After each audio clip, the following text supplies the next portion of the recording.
श्रीमद् भागवत में दो महात्म हैं, एक है उत्तर महात्म और दूसरा है पूर्व महात्म। तो पूर्व महात्म की कथा वही है जो आप सब लोग श्रवण करते हैं, जहां धुंधुकारी और भक्ति ज्ञान वैराग्य और श्री गोकर्ण उपाख्यान आदि हम लोग हर कथा में श्रवण करते हैं। सप्ताह कथा की विधि में पूर्व महात्मा आता है। श्रीमद् भागवत जब विश्राम होती है, नाम संकीर्तनम यस्य, उसके बाद में उत्तर महात्मा शुरू होता है, जो कि मासिक भागवत कथा जो होती है 1 महीने की, उसमें उसका कहने का विधान है। अभी हम बताएंगे कितने प्रकार की भागवत होती है, सब बताऊंगा मैं। 1 महीना की, 1 साल की, 1 हफ्ता की, और उनके आचार्य कौन ने कही है, ये सब बताएंगे। तो उत्तर महात्म की एक बड़ी सुंदर कथा है।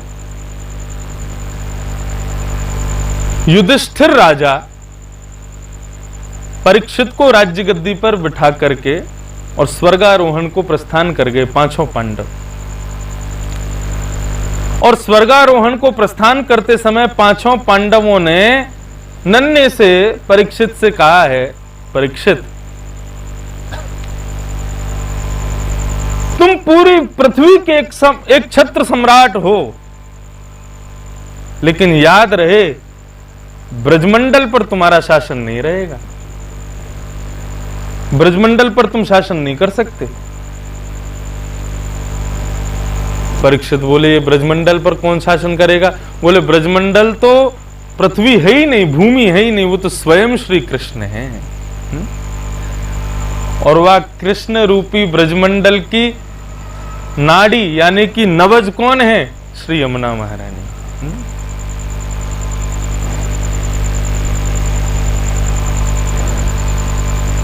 उस ब्रजमंडल पर तुम शासन मत करना। बोले, वहां शासन कौन करेगा? बोले, वहां भगवान के पर पौत्र वज्रनाभ वहां के राजा होंगे। कभी भी अपनी प्रजा को भी आदेश मत कर देना कि वहां चली जाए। ये युधिष्ठिर के बिल्कुल कठोर वचन थे परीक्षित के लिए कि ब्रजमंडल पर कभी मत जाना। ब्रजमंडल पर कोई राजा शासन नहीं कर सकता जहां के पहले पूर्व राजा हों, और ऐसे राजा जो सब पर विजय प्राप्त कर चुके हैं। उन राजा के यहां प्रवेश करना मतलब क्या है? अपनी बर्बादी। इसलिए ब्रजमंडल पर शासन मत करना। श्री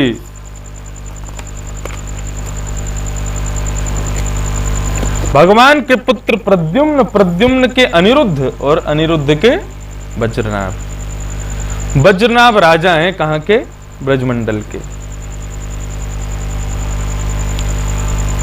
एक दिन श्री परीक्षित जी महाराज के मन में आया कि मैं अपने वज्रनाभ जी जो हमारे मेरे प्राण रक्षक श्री कृष्ण के परपौत्र हैं, मैं उनका दर्शन तो करने चलूं एक बार ब्रजमंडल। और श्री ब्रजमंडल दर्शन के लिए श्री परीक्षित जी महाराज पधारे। वज्रनाभ से आकर के मिले, सुनियो बड़ी बढ़िया कथा है। श्री यमुना जी को भी आगमन हो गया। हम परीक्षित जी महाराज वज्रनाभ से बोले, भैया वज्रनाभ तुम ठीक हो, सब आनंद मंगल है? वज्रनाभ बड़ा दुखी बोले, अरे राजा परीक्षित, वो तो सब ठीक है, लेकिन मैं ब्रजमंडल का राजा तो बन गया हूं, लेकिन ब्रज में प्रजा तो है ही नहीं।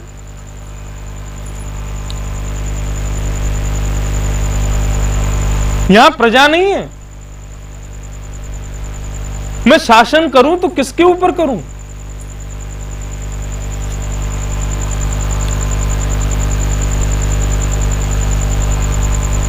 बल्कि पूरा दिन तो मेरा केवल भगवान की जो पटरानियां हैं उनकी सेवा में ही व्यतीत हो जाता है।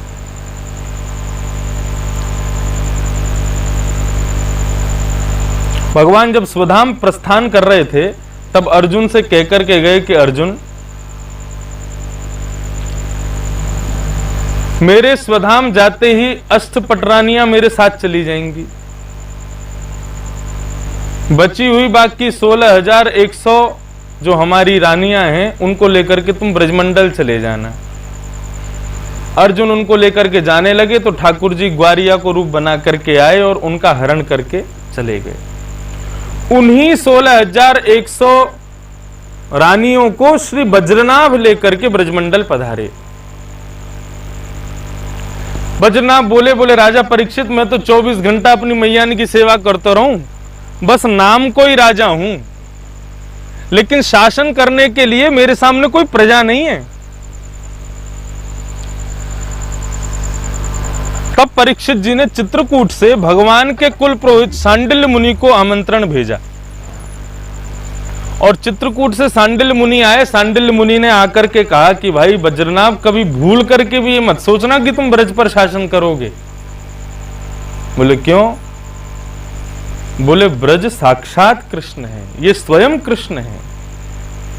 प्रकट दृष्टि से देखोगे तो बंजर दिखाई देगा, प्रकट दृष्टि से देखोगे तो यहां के कण कण में श्यामा श्याम लोटे हुए हैं।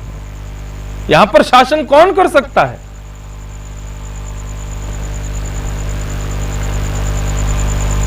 परीक्षित जी वज्रनाभ जी से मिले। वज्रनाभ जी से मिलने के बाद श्री परीक्षित जी महाराज भगवान की पटरानियों से मिले, 16,100 महारानियों से। 16,108 हैं। 8 पटरानी जो हैं वे तो भगवान के संग प्रस्थान कर गई, लेकिन 16,000 अभी विद्यमान हैं। जब उनसे मिले तो वे बड़ी दुखी, कृष्ण विरह में बड़ी कष्ट में व्याप्त थी। विचरण करते करते श्री यमुना जी के पुलिन पर पधारी। यमुना जी कौन है? 16,100 जो महारानी हैं उनकी भी जो 8 महारानी, उनमें से एक श्री यमुना जी हैं। मतलब ये कह लो बड़ी बहन है 16,100 महारानियों की। यमुना जी से आकर के 16,100 महारानियां कहती हैं, बोले हे यमुने, जब से कृष्ण भूमि पर अपनी लीला पूरी करके गए तब से वियोग इतना व्याप्त है हमारे जीवन में कि हम एक क्षण भी उनके विरह के बगैर जी नहीं सकती। प्रत्येक क्षण उनके विरह में व्यतीत होता है, लेकिन जब जब तुमको देखती हैं तुम सदैव प्रसन्न मुद्रा में बहती रहती हो, तुमको विरह नहीं होता क्या? कृष्ण तो तुम्हारे भी प्रियतम हैं, तुमको विरह क्यों नहीं होता? हमको ही विरह क्यों होता है? तुम्हारे पास ऐसी कौन सी बूटी है जो तुम्हें कभी रोनो ना आवे, तुम कभी दुखी ना हो, तुम कभी हताश उदास ना हो? तब कालिंदी उवाच, श्रीमद् भागवत के उत्तर महात्म्य में श्री यमुना महारानी उत्तर दे रही हैं कि मैं वियोग में दुखी क्यों नहीं हूं।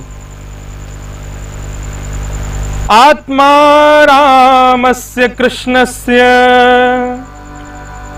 ध्रुवमात्मा स्थित राधिका तस्या दास्य प्रभावेण विरहोस्मान्न संस्पृशेत्।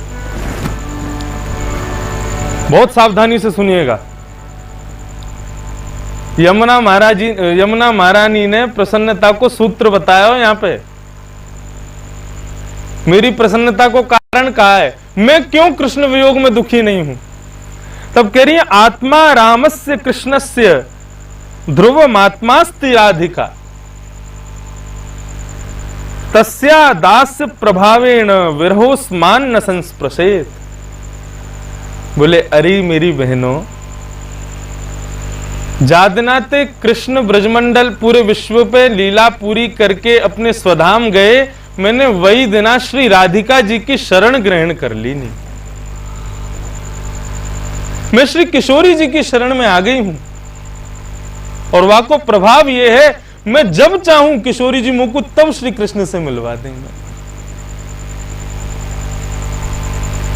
मेरी जब उनसे मिलवे की इच्छा होवे, मैं किशोरी जी से जाके प्रार्थना करूं, हे राधे मुझको आज मेरे प्रियतम श्री कृष्ण की याद आ रही है, तुरंत श्री राधिका रानी मेरो हाथ पकड़ करके अपने बगल में बिठा में के अरे यमुना तू नेत्र बंद कर, और जैसे ही मैं नेत्र बंद करूं मुंह को श्री कृष्ण प्रियतम के दर्शन है जाएं।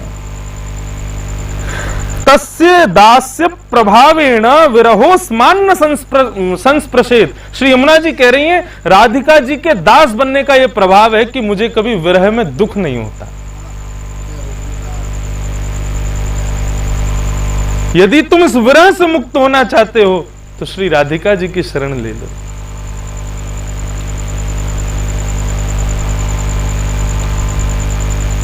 अरे पूरा विश्व जिनको चाकर है वो श्री राधिका रानी के पीछे पीछे डोले। यमुना महारानी सीधी सीधी कह रही है कृष्ण दास बनवे में फायदा ना है, बनना है तो यमुना तो राधा दास बन जाओ। यमुना जी ने सूत्र बता दिया। समस्त अपनी पटरानियों को, भगवान की पटरानियों को श्री यमुना जी आदेश दे रही हैं, बोले कृष्ण गए भय कितने वर्ष बीत गए, अभी तक दुख में व्याप्त हो, छोड़ो उनकी याद को, आ जाओ श्री राधिका जी की शरण में, रोज मिलो अपने प्रियतम से। तो जब जब श्री राधिका जी के चरण में जाओगी वहां तुम्हें चाकरी करतो भयो कन्हैया मिल जाएगा। सब्सक्राइब वाले लाल बटन को दबाएं और कमेंट में राधे राधे जरूर लिखें।